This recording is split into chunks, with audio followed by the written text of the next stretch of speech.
নিৰ্বাচনৰ কথা বাদ দিয়ক, বাৰিষা আহিছে যেতিয়া পীযুষ হাজৰিকালৈ মনত পেলাওক। ৫টা বছৰতে হাজৰিকাই সলাই দিলে নৈপৰীয়াৰ জীৱন। কংগ্ৰেছৰ দিনত গৰু যাব নোৱাৰা বাটত এতিয়া বিলাসী বাহন দৌৰে। অসমীয়াই কাহানিও কল্পনা নকৰা কাম কৰি দেখুৱালে জাগিৰোডৰ বিধায়কে।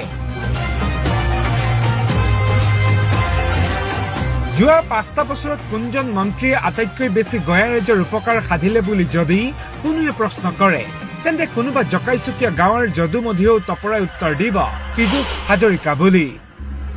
আগতে বাৰিষা আহিলে সন্ধিয়া ৬ বজাৰ আগতে বজাৰ সামৰি ঘৰমুৱা হবলৈ নৈপৰীয়া বাধ্য। কাৰণ এফালে কান্ধত চাইকেল, এহাতে চেণ্ডেল আৰু মোনাটোলৈ ত্ৰাহি মধুসূদন সুঁৱৰি নৈপৰীয়া গঞা ৰাইজ ঘৰত সোমাইছিল। বৰষুণ দিলেই বানৰ আশংকাত উজাগৰি নিশা কটাবলৈও ৰাইজ বাধ্য হৈছিল। পশুধন শস্যৰে ভৰি থকা নৈপৰীয়া বাৰীখনো নিমিষতে ধ্বংস কৰি পেলাইছিল বানে। স্বাধীনতাৰ পিছত কিমানজন জনপ্ৰতিনিধি আহিল আৰু গল। পিছে চৰকাৰী খৰচত এচি ৰুমত বহিবলৈ পোৱাৰ পাছত জানো গঞাৰ দুৰ্গতিলৈ মনত পৰিব? কংগ্ৰেছৰ দিনত বানপানীৰ পৰা বাচিবলৈ নেতাই দিছিল কলপুলি ৰোৱাৰ উপদেশ। কোনোৱে কৈছিল অসমৰ বান নিয়ন্ত্ৰণ অসম্ভৱ। পিছে সুপৰিকল্পিত মথাউৰি আৰু পানী নিষ্কাশনৰ আধুনিক টেকনিকেৰে সকলোবোৰেই যে সম্ভৱ, সেয়া কাৰ্যত ৫টা বছৰতে প্ৰতিষ্ঠা কৰিলে পীযুষ হাজৰিকাই।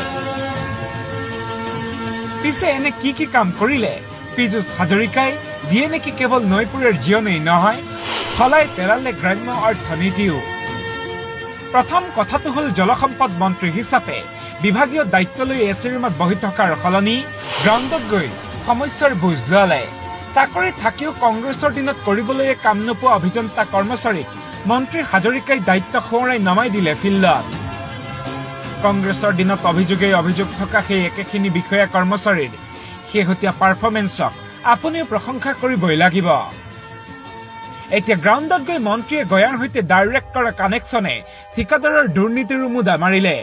প্ৰত্যেকটো মথাউৰি উন্নত প্ৰযুক্তিৰে এই পৰ্যায়ত শক্তিশালী কৰি দিলে যে বহুতন ওজনো আৰামতে খহিব পাৰে। ইয়াৰ পাছতেই মথাউৰিৰ ওপৰত নিৰ্মাণ হোৱা পথসমূহে নৈপৰীয়া গঞাৰ জীৱন কি পৰ্যায়ত সলাই পেলালে আপুনি এবাৰ কল্পনা কৰক। সুচল হৈ পৰা যোগাযোগ ব্যৱস্থাই গ্ৰাম্য পৰ্যটনৰ এক নতুন ধাৰা সৃষ্টি কৰি সামগ্ৰিকভাৱে টনকিয়াল কৰিলে গ্ৰাম্য অৰ্থনীতি।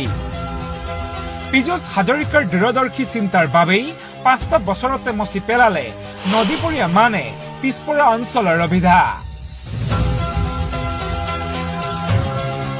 এতিয়া অসমৰ প্ৰায়সমূহ নৈপৰীয়া অঞ্চলত বাৰিষাৰ দিনতো আন প্ৰান্তৰ দৰেই পৰিৱেশ। বাৰিষা মথাউৰি ভাঙিব বুলি নিদ্ৰাহীন উজাগৰিৰ ৰাতিও নৌহেৰ হল একমাত্ৰ পীযুষ হাজৰিকাৰ বাবেই। শেহতীয়া কেইটা বছৰত অসমত বানপানীৰ ৰেকৰ্ড সংখ্যাত হ্ৰাস পালে। বিশেষকৈ উজনিত বান সমস্যা নিৰ্মূলত সফলতা আশাপ্ৰদ। যিবোৰ গাঁৱত আগতে বছৰৰ বাৰিষাত ৪-৫ বাৰ পৰ্যন্ত পানী সোমাইছিল, আজিকালি সেইবোৰ গাঁৱতো বানপানী নোহোৱা হল। ৫ বছৰতে ভয়ংকৰ বান সমস্যাক প্ৰায় নোহোৱা কৰাৰ ধাৰণাও এই অসম মুলুকত কল্পনাৰো অগোচৰ আছিল। মুখ্যমন্ত্ৰী হিমন্ত বিশ্ব শৰ্মাৰ নেতৃত্বত মন্ত্ৰীৰূপে পীযুষ হাজৰিকাই শপত লোৱাৰ পাছত প্ৰথমে যেতিয়া সমস্যাৰ গভীৰতা বুজিবলৈ নৈৰ পাৰে পাৰে খোজ দিছিল, তেতিয়া কোনোৱে হাঁহিছিল আৰু কোনোৱে মন্ত্ৰীজনক কিটিকিং কৰিছিল। কিন্তু লক্ষ্য প্ৰাপ্তিৰ পৰা বিচলিত হোৱা নাছিল পীযুষ হাজৰিকা। ডক্টৰ হিমন্ত বিশ্ব শৰ্মাৰ নেতৃত্বত আৰম্ভ হোৱা বিকাশৰ যাত্ৰাত পীযুষ হাজৰিকাৰ উল্লেখনীয় অৱদান নতুন অসমৰ পাতত সোণালী আখৰেৰে খোদিত হব। আজিৰ সমাজে যুগান্তকাৰী চিন্তাৰ চৰ্চা নকৰিলেও অহা বহাগত চহৰৰ পৰা ঘৰলৈ অহা ডেকাহঁতে কব, নদীখন আগতে সম্পদো আছিল আৰু আপদো। এতিয়া আমাৰ বাবে নদীখন কেৱল মাত্ৰ সম্পদ। সময় সলনি হল, গাঁওখনো সঁচাকৈয়ে উন্নত।